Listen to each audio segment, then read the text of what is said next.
welcome to all of you who are listening to us tonight. And Josie and David, it's just so cool to see you guys again. Really happy to be doing this with you, to talk about this film, its unexpected trajectory and the lessons it taught us.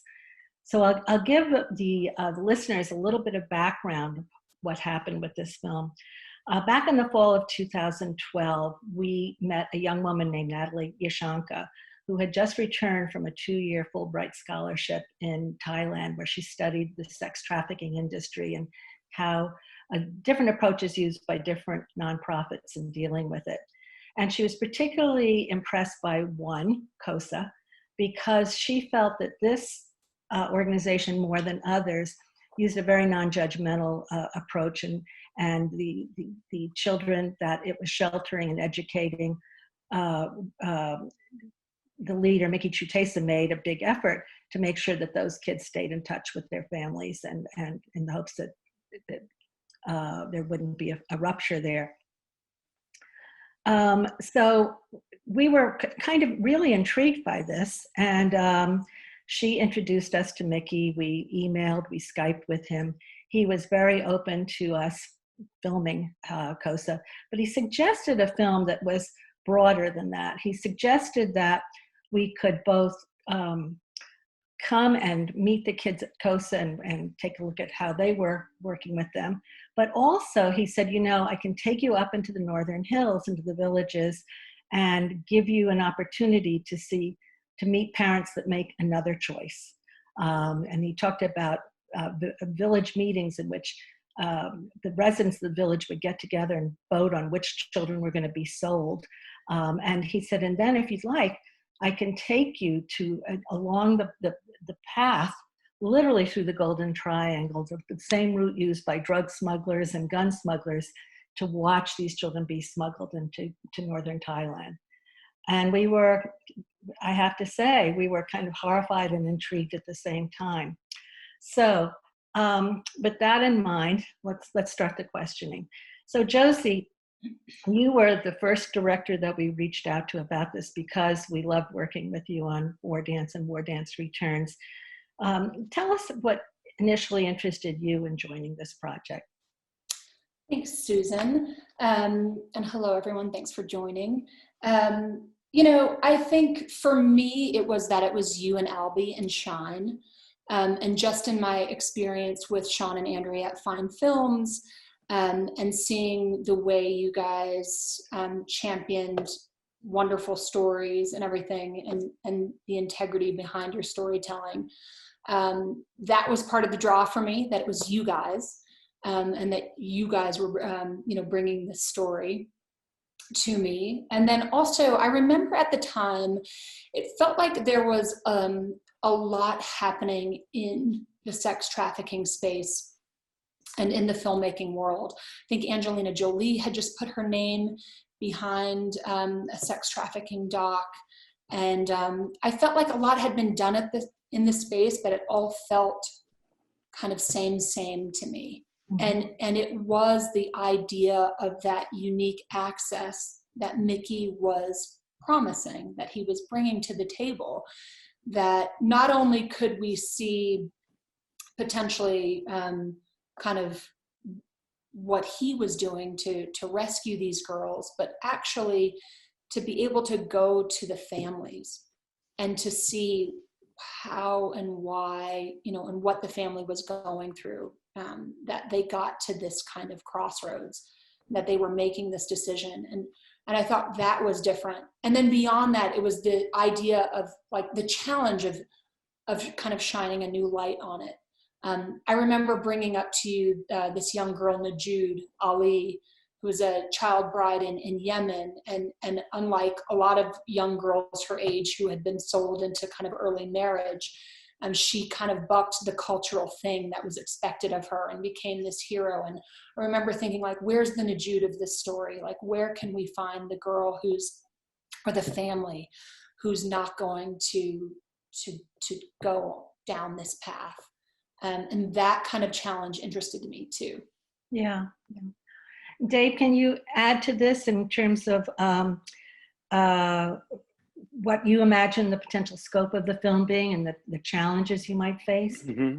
Well, I mean, first of all, I was so excited to join the team when Josie asked me. It was a really exciting moment in my career.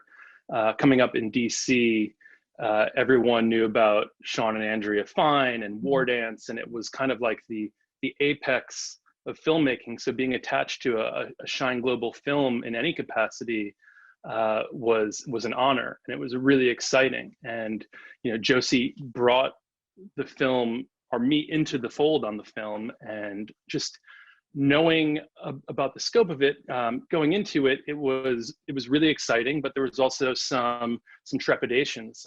There was discussions of armed traffickers and dangerous situations in the North, where we had to worry about drug trafficking and child trafficking. But then also the other cool aspect of the story that was different was kind of this getting into the minds of these family members who were supposedly selling their daughters and being privy to the negotiations that were supposedly going to be happening. And just telling the story from a different perspective was really interesting. Something very personal, and trying to figure out why someone would do something like that, and what kind of socioeconomic pressures were placed upon them and their families that required them to think in such an awful way. But we had supposed access to this, and it was just, I mean, for me, it was a really exciting time. Shine Global Film, kind of an adventure, and diving into a completely foreign culture. Yeah, it was kind of irresistible. And I just have to say to you, Dave, you are hands down one of the best cinematographers it's ever been our pleasure to work with. Thank you. It was always such a pleasure to take a look at your footage. So, okay, so this takes us into 2013, and so Albie and I went to Thailand with Natalie in July of that year to sort of do a scout ahead of time, and we got to go to Kosa to meet the girls, to meet Mickey in person. We went up into the hills, into the village where the girls came from, and we met many of the parents there. And Josie, you and Dave were preparing to go in September of that year. And so, and you were in contact with Mickey before you went. And I remember vividly you telling this story about what happened when you explained to Mickey how you wanted to hire a fixer. Could you tell us that story? Sure. I don't know if I remember it quite as vividly as you do, but I just know that he launched a very convincing campaign against us having our own fixer and our own access to information. You should probably explain what a fixer is. I'm sorry, I should have set that up. Just someone who helps you navigate the story, both from a cultural perspective when you're dealing in a new culture, someone who can oftentimes also double as an interpreter, so that you are getting real-time information and you're not relying on your central character to translate for you, and just someone who helps kind of pave the way in the country for whatever it is you need. They fix things, and often their journalistic integrity is excellent. They work with journalists, with documentary filmmakers. Oftentimes they have a lot of experience, and we had a fixer we were connected to, both from our former careers at National Geographic, from networks, recommendations in that circle, and also from Sean and Andrea, who we wanted to use. An excellent woman, would have been phenomenal, and it would have been a much different path had we been able to hire her and bring her on from the get-go. But who knows, maybe we would have never, got to where we are today. But Mickey made a very successful argument that an extra body on the crew was an additional security risk. One, that we were going to be going into some very treacherous, dangerous situations, and we always thought about that from the get-go, so that it was just one more additional risk to the team. And that beyond that, he had, over the course of 10 years working in northern Thailand, cultivated these very sensitive, but very valuable relationships with families and even with traffickers, with people at these safe houses, and that any outside individual from Thailand coming in would be a detriment to our access to the story.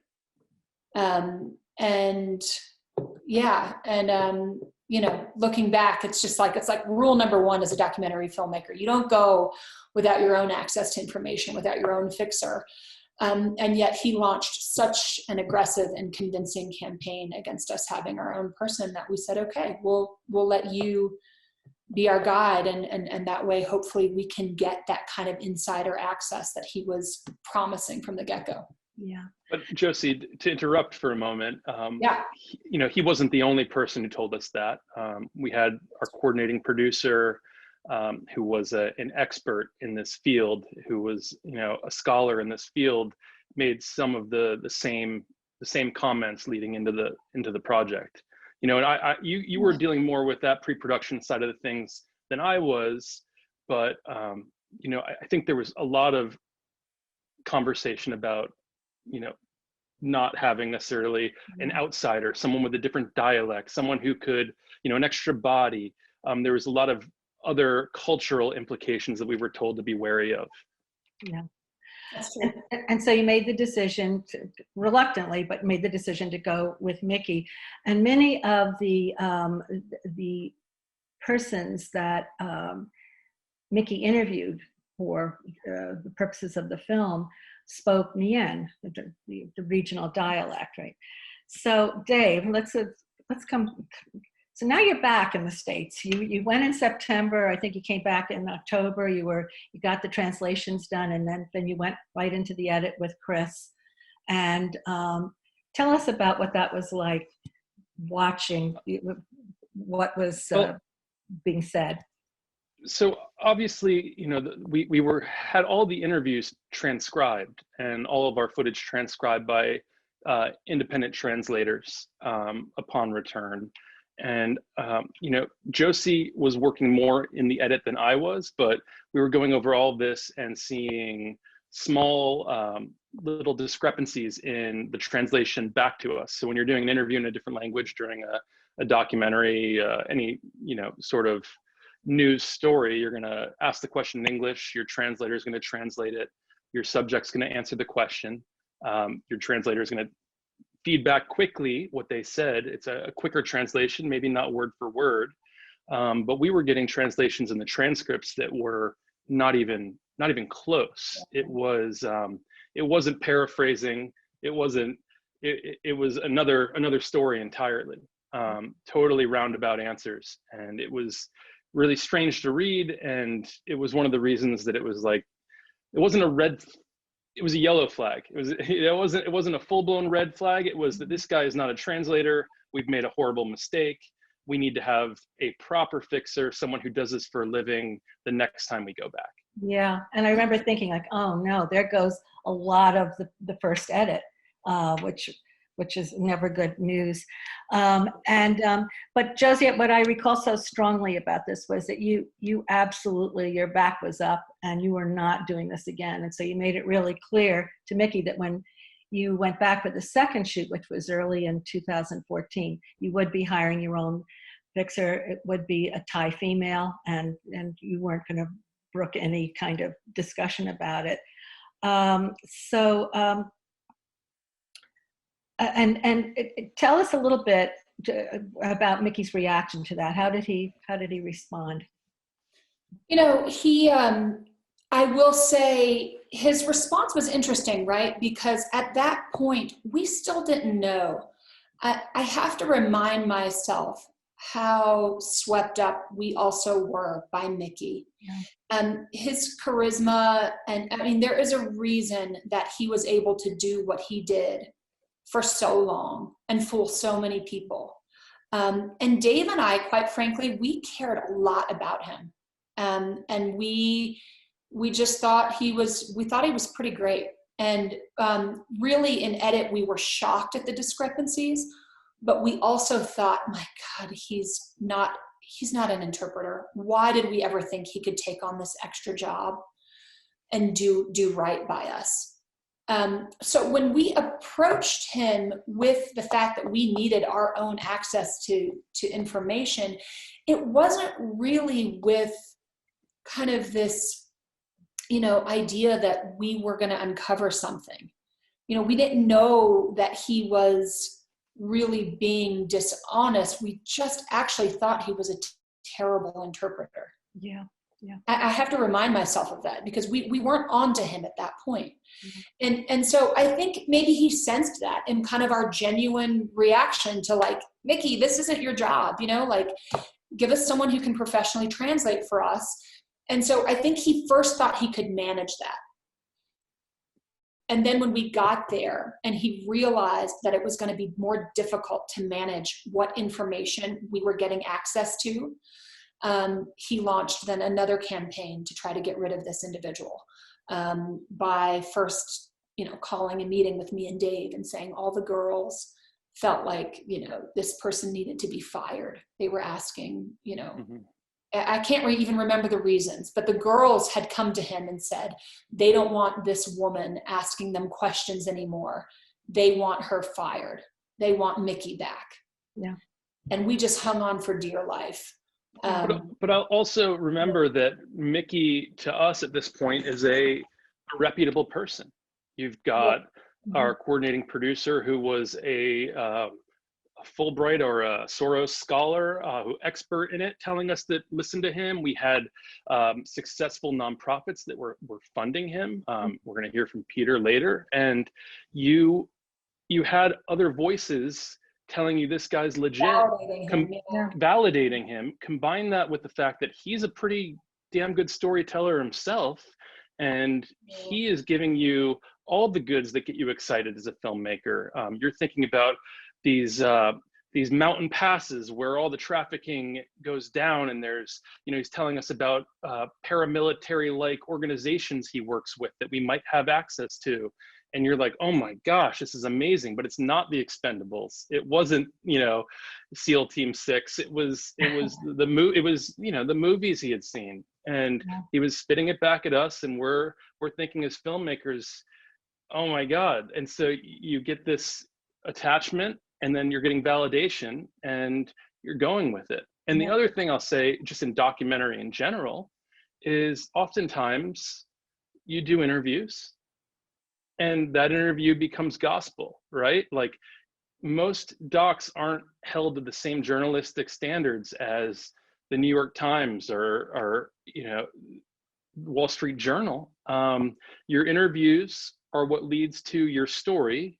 Your edits happen, and your story is written in a way. And it's like, it's a weird paradox, right? It's not journalism necessarily.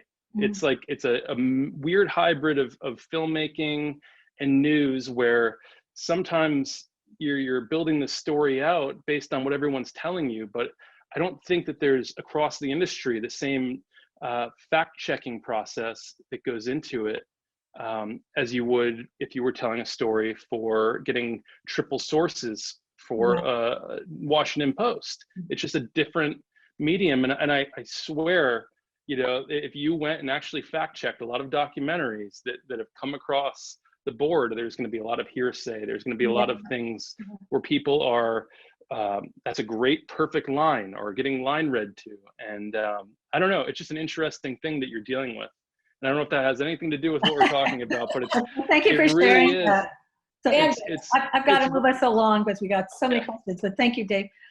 So my memory is, though, that right away, and I'm trying to remember the translator's name. Was it Pom or Pon? Howie was our translator in the second shoot where things started unraveling. Okay, so the one that they were trying. Yeah, so she really very quickly said some of this just really doesn't hang together.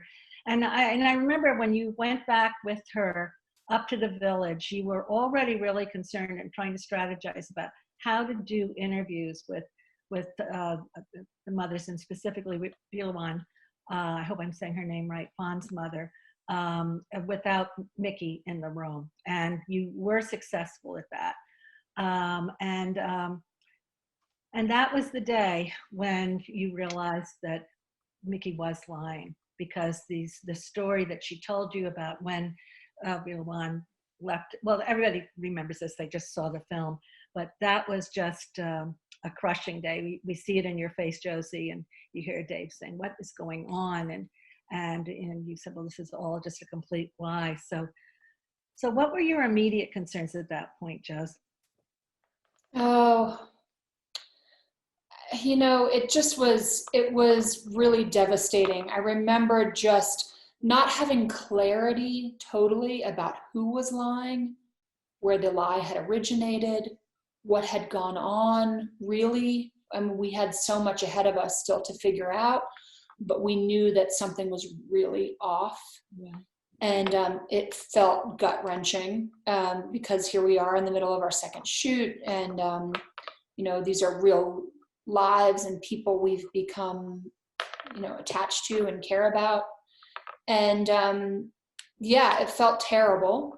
And it also was very scary, because you start to lose your sense of trust for the individual who is there, really kind of leading you, guiding you, all of that sort of thing. We made another decision on the second shoot to stay at COSA. So we were embedded and living at COSA, which we weren't on the first shoot. And that was such a huge and important decision on our part as a team to do that, because it allowed us these little places where Mickey wasn't around or he wasn't aware, and we were able to talk to people without him knowing. It just gave us such greater access being embedded there. But then that was also scary. Yeah. Here we are, like living in the center of this storm. And so I just remember being like, feeling sick and also afraid. Yeah. And also remember, there's two wild cards in this whole situation, I think, where we're starting to have these thoughts of the stories unraveling. We don't know what's going on. One is everyone from every direction, all of the Westerners are telling us, Mickey is telling us, the scholars are telling us about saving face, and that these parents will never admit to what they're doing. And you're going to sit there and ask them questions and they're going to skirt around it.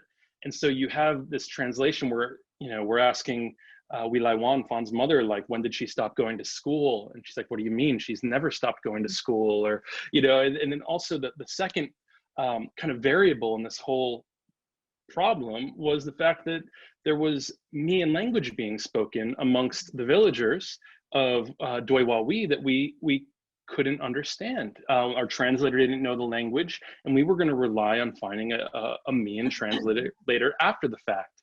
And so it was this three-way translation where it's a game of bad telephone, and we don't know what was going on, and we were going to have to rely on the post-production process to figure it all out. Yeah, and I remember you called us and you said, you've got to get these translations done as fast as possible. We don't even really know where to go from here without knowing what was said. and of course it was Chopaga and Wilawan talking about, oh my God, what has Mickey told them? So Dave, you and Josie and Rob were then put in a really tough position. The shoot was ending. We didn't have money for you to stay longer. You were getting ready to come back home. And now you had all this extra literary information. You realized that Mickey was lying about the girls.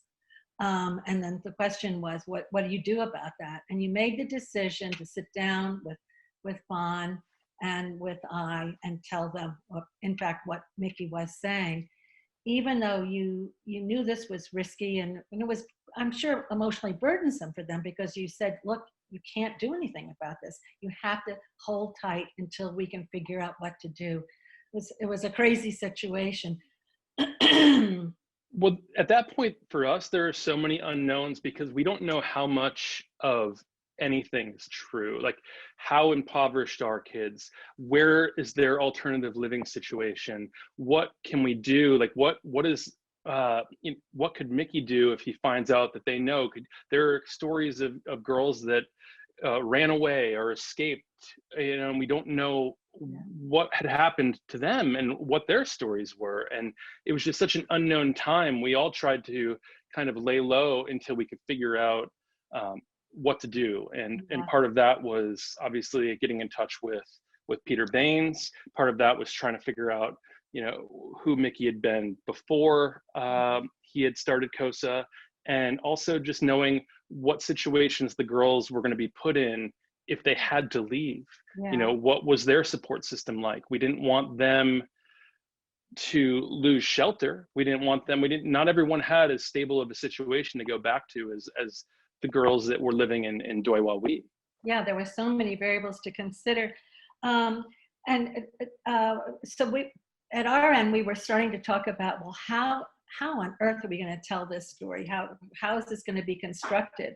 And while you were still there, we said to you, listen, it may be that you're going to have to become subjects in this film. And I know that was neither of you wanted to have to do, but you were really very good sports about it. And so you did do some filming of yourselves in the moment, what your reactions were to what you were learning. And that proved to be really helpful going on. I think at this point, I'd like to bring Peter on so he can join the conversation. And I'd like to also remind our listeners, if you have questions, please start entering them into the chat box. So it is my very great pleasure to introduce Peter Baines to all of you. Peter, if there is a hero in this story, it's you. Thank you, Susan. You were just phenomenal. So I'll set this up a little bit. So now it's early 2014. I think it's probably March or April. I don't remember exactly when, but we were back, Josie and Dave were back in the States, and I happened to be in DC. So I went to the Run Riot office and got to meet Chris, and now I was talking with Josie, and we said, oh my God, what do we do? And we thought about you and Hands Across the Water, and we thought about you in two ways. The first was, what do? Do we break the fourth wall and reach out to Peter and let him know that this organization that you've given to extraordinarily generously is fraudulent? So that was probably our altruistic motive. But honestly, at the same time, we said, we do not have the money to investigate this. Maybe we should reach out to Peter to see what his experience has been with Mickey up to this point, and maybe he can help. So I remember I emailed you, and even with the crazy time changes, we're halfway around the world from each other, you were up. And then one of us suggested Skyping, and we got on a Skype within the half hour. And so we met that way. And you took a big chance. You trusted us. So I'd love to hear about that from your perspective.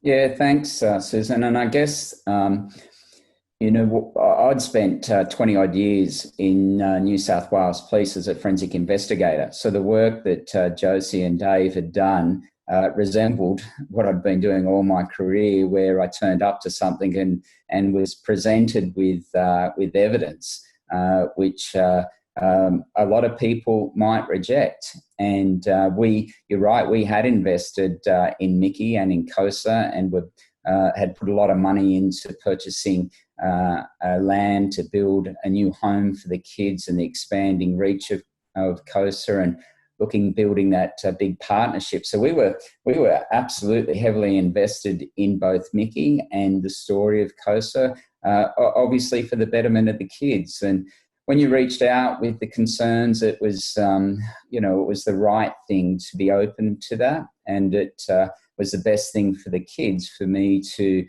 hear what you were saying and take that on board and respond in what I thought was the appropriate way. Yeah, and it turned out that you had been, I think there was a whistleblower at COSA that really alerted you to some financial shenanigans, and you were investigating that, and then I guess with us sharing what we shared, that was further impetus. And then simultaneously, while this was going on, let's see, I think if I remember correctly, it was April, you did a trip to, April that year, you went to Thailand and you brought your board there, and then you finally confronted Mickey about your concerns, and kind of simultaneously, although I don't think it's exactly simultaneously, it might have been May, but Mickey and the woman who co-directed COSA got wind of the fact that Josie and Dave were still in touch with Fawn and Gon and Yui and some of the other girls, and they became enraged, and they then said, that's it, and summarily they expelled 17 girls in one day, and literally in one day. They couldn't even spend that night. They had to get out that day. And one of them reached out to you and told you what was going on. And tell us what you did at that point. Yeah, you're right. The story was that as the information came to us from Josie and Dave, the web of lies that was Mickey's life started to unravel, and his management of finances was, it was a sum total of all of the things that he had done and all the people he had deceived was starting to unravel. And I sat him down and basically put a number of allegations to him and inconsistencies to him, and the evidence was before us, and it all very quickly became clear that what you were suggesting was the way he lived his life. It was that there was just lies throughout everything that he had done, and it was not too long after that, once he realised that the girls were still talking to Josie and Dave, that he expelled them. I think they'd gone to school in the morning and came home and found that they couldn't return to what had been their home at COSA, and so upon learning that, we supported those girls who were without a place to go. We found them new accommodation, and what we found was that a lot of the kids there could return to their parents and their hill tribes and so forth, but those that couldn't, we provided them with immediate accommodation. And to this day, 6 years on, we're still supporting some of those kids through university. Oh, that's an amazing story. It really is amazing. Thank you. So at this point, I'd like to open discussion to our listeners as well. And I hope I'm not on private chat here. This is where my extremely poor technological skills come into very sharp focus. So let's see. Okay, let's see. Let's go to chat here.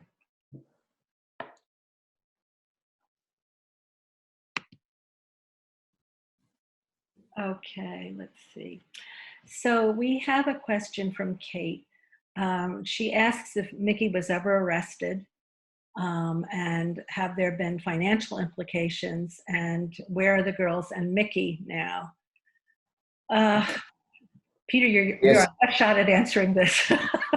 Yeah, I can certainly say that once we compiled the evidence, because it was what we had was the fraud that he'd committed in relation to the purchase of property and fraudulently reproducing deeds of land that was supposed to be in the name of Hands Across the Water, but he'd put in his own name and produced fraudulent copies of that to us. And that was what we took the criminal action against. We certainly couldn't prove and whether there had been criminal acts committed in relation to what Josie and Dave had discovered, but what we did have was a clear criminal case in relation to the fraud, and so we took action. We engaged lawyers ourselves, and we prosecuted him through the criminal courts, and he was convicted in the criminal courts of Thailand of fraud. And my only disappointment was that he wasn't sentenced to a period of a custodial sentence, but so be it. We did all that we could. We had the matter prosecuted.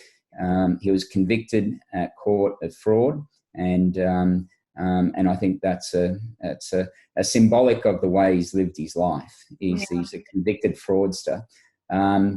Where is he now? I don't know. And I think the question was around the girls, and as I alluded to in the last question, the girls that were about to or had started university, we took it as our responsibility to support those kids through university, and not dissimilar to the support that we have through the other areas we work in Thailand. And we've got 47 children currently at university. We have a long list of graduates that we're very proud of, and the kids of COSA have done remarkably well in their studies, and I'm sure that they make their parents proud every day of what they've achieved, in spite of the challenges they faced at such young and tender years at the hands of Mickey.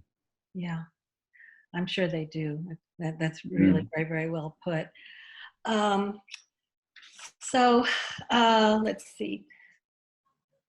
Andy says, this is not the only situation like this in Thailand. There are many fake orphanages, and I'd add fraud in nonprofits such as Somali Mom and 3 Cups of Tea.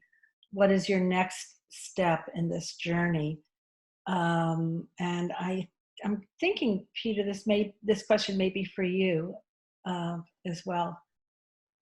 Yeah, it's disappointing that where there are those cases, and I think we can look, and if we have a bias to prove a point, well, we can find evidence to prove that, but we shouldn't throw the baby out with the bathwater and think that there's no place for the type of homes that exist that provide the kind of care that we provide. And our organisation started as a result or on the back of the Boxing Day tsunami, where I worked identifying the bodies, and we started that, and it's 15 years ago this month that we started, and what we've created for those kids and the expansion that we've had, where we since 2010 we've supported a home for HIV kids who have lost their parents, and they were dying on a regular basis. When I talk about a regular basis, I talk about a monthly basis, and it's because they didn't have access to food and medicine. And HIV is not a medical problem; it's one of poverty. And I know that since we got involved in 2010, we stopped the children dying. So whilst we certainly need to look deep and lift the covers of organisations, and without transparency, the risk is this continues. But we shouldn't, discourage or donors from, not acting with, making decisions with their mind and not just their heart, but make informed decisions and ask the questions, because organisations who are acting prudently will welcome that investigation and that support. Yeah. Well, it's clear why you were honored, very, very well deservedly. I would only add to that was one of our concerns in following through with the film, right? When we started uncovering what we were uncovering, was the fear that this was going to make illegitimate all the other legitimate organizations out there and do a disservice to the good nonprofits that are doing really great work on the ground. So we took that whole thing also very seriously when we were thinking about, well, what's the right thing to do here? And then you're absolutely right that you can't throw the baby out with the bathwater. There's absolutely trafficking that still goes on in Thailand, and there are good organizations and shelters for girls, and there are all sorts of other good organizations as well. So it's yeah, for sure. And I was going to just say that, I mean, the main thing that I take away from that is, if you're doing the right thing, be transparent about it. You know, it's very easy to be transparent about your financials. It's very easy to be transparent about the work you were doing, and to try to surround yourself with experts in their field. Obviously, you know, things can go wrong, but as long as you're truthful about your finances and what you're trying to achieve, I think that it's very important that this kind of work is still being done. Yeah. Josie, you had said at just before the call that one of the great things about tonight was that you were reconnecting with some of the girls. Can you tell us about that? Sure. Yeah. I mean, we've stayed in touch just via all the social media stuff. You know what I mean? But this screening was really a good nudge to reconnect, and it's been wonderful to hear. I talked with she graduated from university last year. She's now teaching English. She's an English teacher, which is appropriate. You know, I was always so wit smart, and her language was always just on point. So she actually told me the story. She went for an interview for something entirely different that had to do with her business management degree. And, you know, upon meeting her, they were like, you need to teach English here. It's pretty funny. Forget business, just teaching. Yeah. Fawn is still going to school. She's working in Chiang Mai. She says her family's doing really well. You know, talked with Yui. I don't know if people remember Yui from the film because she was kind of a sub character, but her father, Kun Jerome, was kind of the head leader of the village, and she said her family's doing really well. She was resending the link to them so they could rewatch the film. But yeah, it's a lot of the girls are in Chiang Mai and have either graduated and are working, or they're finishing out their degrees. So they're doing really well. So glad, and you both meant so much to them, and you were so concerned about them, and I know that has to make you feel good. So in early 2015, I think it's maybe February, you went back for the third and final time, and you went back for the girls' graduation. And this time, for the first time, you didn't have any contact with Mickey. You just went in. And I remember you telling the story that Mickey did know you were there, and he made a point of finding you when you were on location in some semi-remote area, and just to say hello, just to scare the crap out of you. Totally. I remember that very, very well. But also on that shoot, Josie, you went back up to Doi Wai, and you had that meeting with the parents, with Kun Jerome and parents, and that to me is one of the really most poignant scenes in the film, where the parents, where Kun Jerome sort of made this earnest plea that, you know, people understand what this had been like for them, and the one mother who came forward and talked about her daughter, and I was wondering what that was like for you too. What did it mean to you to have that conversation? It meant the world. You know, it was, for one, these families had been to hell and back as well with everything they'd been through. And they welcomed us with open arms into the community. And then when we hosted the community meeting, you know, in a lot of ways it was really shocking, because you've got parents coming forward. You know, I'll never forget the mother who said, "This happened to my daughter," when we were talking about the stories that we were hearing of some sexually inappropriate behavior at COSA. And this happened to my daughter. And she just raised her hand and was so matter of fact about it. And when we asked, you know, whether she reported this to the police or did anything about it, you know, it was all about education. You know, she didn't want the other girls to lose their opportunity at what they saw as an educational opportunity for the girls. And it's not that there actually wasn't a great school in the village. You know, it was a bit of a distance from the village, but there was, you know, Kun Jerome's youngest daughter was getting a great education at a school that was there. But it was kind of like, I think, the appeal of all of the opportunities the girls had at COSA, from volunteers coming in from around the world and offering healing yoga, or, you know, to a trip that could be offered to the girls to go to Australia. You know, it was like, and I just remember that kind of being mind blowing to me, that like that mother came forward and shared that.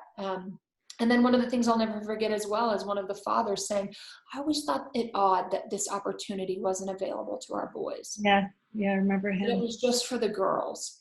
Yeah. And he thought that he always thought that was strange. And we just, you know, so it was just really eye-opening, and also really heartening, because they were so vulnerable and so welcoming, and just, it was so honest. It was like it was really powerful. Yeah. Sometimes I wonder if any of that, I don't know, if westernization or the learning of English opened the girls up to being so truthful with us when we were coming in. And I have no idea. This is my really only experience in Thailand and Thai culture, but everything you're being told is save face. We're not gonna give you the full and honest answer. And the girls were so open with us over the course of years, and their English is amazing right now. And I don't know if that was this crazy opportunity they got from COSA, if this is like the other side of the coin. Like, there were probably some good things that came out of this in a weird way. Ai's English is phenomenal. Yeah. Young's English is phenomenal. And they were able to express themselves and open up to us in ways I don't know if they would have been able to if it wasn't for this healing yoga and art therapy. I don't know. Yeah. That last shoot was really something. And then hearing for the first time the reports that there was sexual exploitation, abuse going on too, that was just rocked us. And Totally.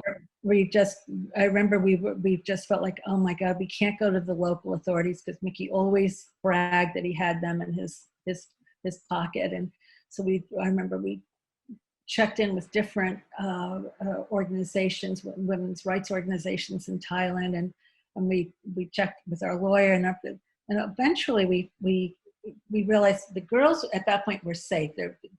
This was disbanding. They weren't going to be abused at this point. And I think it was our lawyer who said, your best defense here is to finish this film and get it out, so that this will give the testimonial. We're almost out of time, so I'm going to end with one last question. I would say that making the wrong light really has affected how we've gone ahead with filmmaking since. There was a project that came to us from an editor that we really respected and wanted to work with. And it was an interesting project also in Asia, but we realized we just couldn't verify what we needed to about the organization itself, so we passed on it. So let me start with you, Peter. Just did your experience with COSA affect how you at Hands Across the Water made decisions about what organizations to support going forward?